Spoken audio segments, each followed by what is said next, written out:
নমস্কার বন্ধুরা, দীপাস কিচেন থেকে আপনাদের সবাইকে স্বাগত। আজকে আমি মটর ঘুগনি করব। তার জন্য মটরগুলো আমি ভিজিয়ে নিয়েছিলাম। এটা একটু আমি সিটি মেরে নেব। মটরটা ঘুগনির মধ্যে আমি আলুগুলো দিয়ে দিচ্ছি, দিয়ে নুন হলুদ দিয়ে আমি সিটি মারব। মটরটা সেদ্ধ হওয়ার জন্য আমি একটু জল দিয়ে দিচ্ছি, একটু হলুদ দিয়ে দিলাম। এটাকে আমি দুটো সিটি মেরে নেব। আমার এই ঘুগনিটা করতে দেখুন এখানে পেঁয়াজ লাগবে। এই যে মটর নিয়ে নিয়েছি, মটনের কিমা করে নিয়ে এসেছি দোকান থেকে, এটা নিয়ে নিয়েছি। এবার আমি এখানে আদা রসুন লঙ্কা নিয়ে নিয়েছি, প্রয়োজন অনুযায়ী আপনারাও নিয়ে নেবেন। এখানে পেঁয়াজটা আমি ভাজতে দিয়ে দিলাম, দুটো তেজপাতা দিয়ে দিলাম আমি ছিঁড়ে, ভাজা ভাজা হওয়ার জন্য, তাতেই নরম হয়ে যাবে। তাতেই নরম হওয়ার জন্য একটু নুন দিয়ে দিলাম। আমি আধ ভাজা করেছি। এবার আমি মশলাটা দিয়ে দিচ্ছি, আদা রসুনের পেস্টটা। এখানে মাংসর কিমাটাও দিয়ে দিচ্ছি আমি।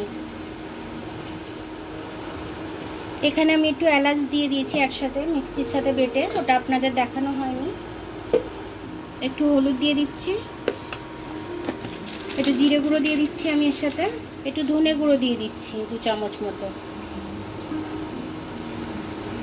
এবার এটাকে আমি ভালো করে কষে নেব।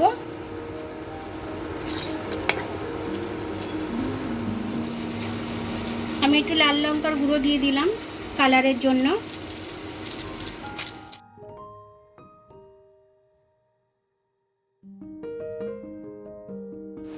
দেখুন এবারে আমার মশলাটা ভালো মতো কষা হয়ে গেছে। এবার আমি ঘুগনিটা ঢেলে দেবো এর মধ্যে।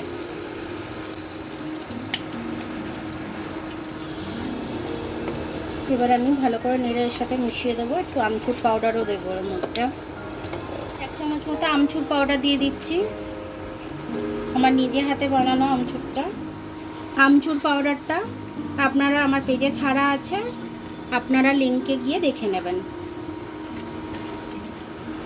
এটাতে আমি একটু জল দিয়েছিলাম, জলটা শুকিয়ে গেছে। এরকমই আমি রাখবো, তার জন্য আমি এরকমই নাবিয়ে নিচ্ছি। 2 মিনিট মতো রেখেছিলাম আমি। দেখুন আমার মটন ঘুগনিটা হয়ে গেছে, খুব সহজেই হয়ে গেল, খুব তাড়াতাড়ি হয়ে গেছে। আপনারাও এরকমভাবে করে নেবেন, খুব তাড়াতাড়ি হয়ে যাবে। ঘুগনি অনেকেই বাইরে খেতে যায়, ঘুগনিটা এরকমভাবে করে নিলেই খুব তাড়াতাড়ি হয়ে যায়।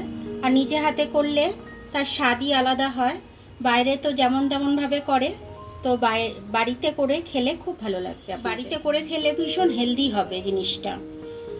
আমার ভিডিওটা দেখার জন্য অনেক অনেক ধন্যবাদ। আমার ভিডিওটা যদি আপনাদের পছন্দ হয় তাহলে লাইক, সাবস্ক্রাইব, বেল আইকনটা একটু টিপে দেবেন। আর যদি ফেসবুক থেকে দেখেন তাহলে লাইক আর ফলোটা করে দেবেন। আবার কাল দেখা হবে নতুন রেসিপির সাথে। ততক্ষণ আপনারা ভালো থাকবেন, আমি আসছি।